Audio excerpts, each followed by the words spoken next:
In the summer of 1941, as German armored columns pushed deep into the Soviet Union, the crews inside their tanks believed they were driving the most powerful ground weapons ever built.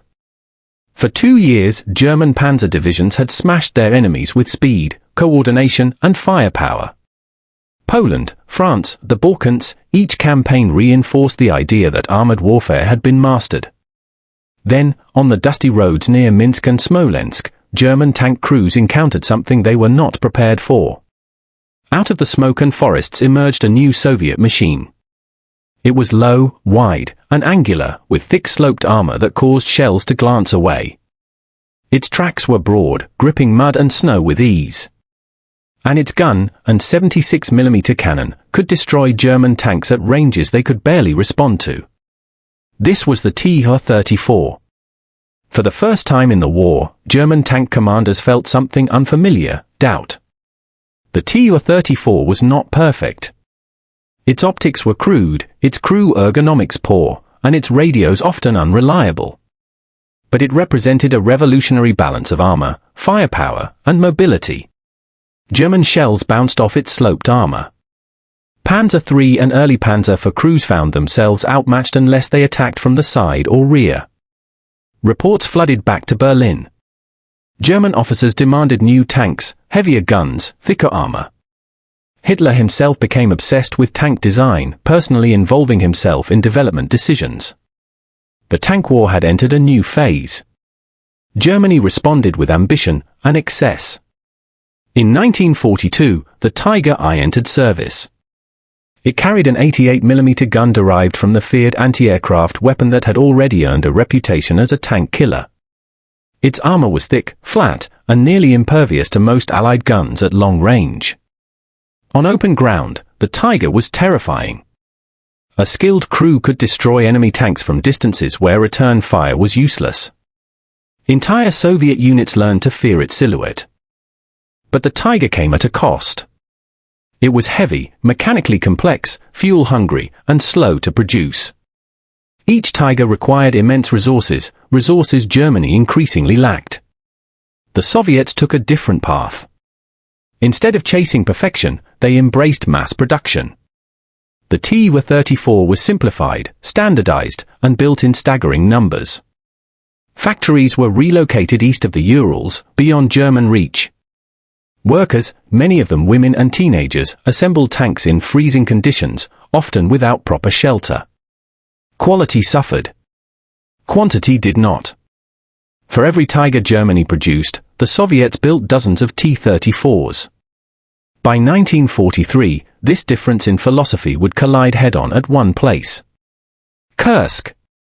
In July 1943, the Germans launched Operation Citadel, the largest armored offensive in history. Their goal was to eliminate a massive Soviet salient and regain the initiative on the Eastern Front. They gathered their most powerful formations: Tigers, Panthers, heavy assault guns, elite panzer divisions. The Soviets knew they were coming. Months before the attack, Red Army engineers transformed the battlefield into a lair defense. Minefields, trenches, anti-tank ditches, artillery zones, defense in depth on a scale never seen before. Soviet tank units waited behind the lines, ready to counterattack once the German spearhead stalled. When the German assault began, it was violent and methodical. Tigers punched through initial defenses. Panthers, new and untested, suffered mechanical breakdowns but still added weight to the advance. Then came Prokhorovka. On July 12, Soviet and German armored forces collided at point-blank range. Hundreds of tanks surged forward in clouds of dust and smoke. Engagement distances collapsed to meters. Command and control disintegrated. Crews fired instinctively, often without clear targets. This was not a duel of precision. It was chaos. T-34s swarmed German heavy tanks, trying to disable tracks or force close-range shots. Tigers fired relentlessly, knocking out multiple vehicles in minutes. Burning wrecks littered the fields. The ground shook under the weight of steel. By the end of the battle, losses were staggering on both sides. But strategically, Germany had failed. They could not break through. They could not replace their losses. And from this point onward, the Red Army would remain on the offensive. The tank war shifted west. As Allied forces landed in Italy and later Normandy, German armored units faced a new enemy philosophy. American and British tanks emphasized reliability, ease of production, and logistical support. The Sherman tank, often criticized for its lighter armor, proved dependable, adaptable, and available in enormous numbers. A Sherman could be repaired quickly. Crews could be trained rapidly. Variants mounted different guns, flamethrowers, and specialized equipment. German heavy tanks still dominated individual engagements, but wars are not won by individual engagements. They are won by systems. In Normandy, German Panthers and Tigers ambushed Allied columns, destroying dozens of tanks in minutes. But air superiority, artillery, and logistics worked against them. Fuel shortages immobilized vehicles. Allied fighter bombers hunted tanks relentlessly. Roads clogged with wrecks and abandoned machines. German crews were skilled. They were also exhausted. Meanwhile, Allied tank crews learned quickly. They coordinated with infantry. They used numbers, smoke, and maneuver. They avoided frontal engagements when possible. They adapted. By late 1944, Germany introduced the Tiger II, the King Tiger. It was the most heavily armored tank of the war, mounting a long-barreled 88mm gun capable of destroying any Allied tank at extreme range. On paper, it was unmatched. In reality, it arrived too late. The King Tiger was slow, unreliable, and consumed enormous amounts of fuel. Bridges collapsed under its weight. Mechanical failures claimed more vehicles than enemy fire. Crews often destroyed their own tanks to prevent capture. As the war dragged on, German armored units became symbols of resistance rather than tools of victory. In the east, Soviet tanks rolled relentlessly toward Berlin. New models like the Tu-34-85 and IS-2 heavy tank combined firepower with mass production.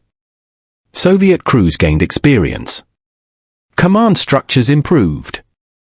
The lessons of early defeats had been learned in blood. In the west, Allied tanks crossed the Rhine. German cities fell one by one. Fuel ran out.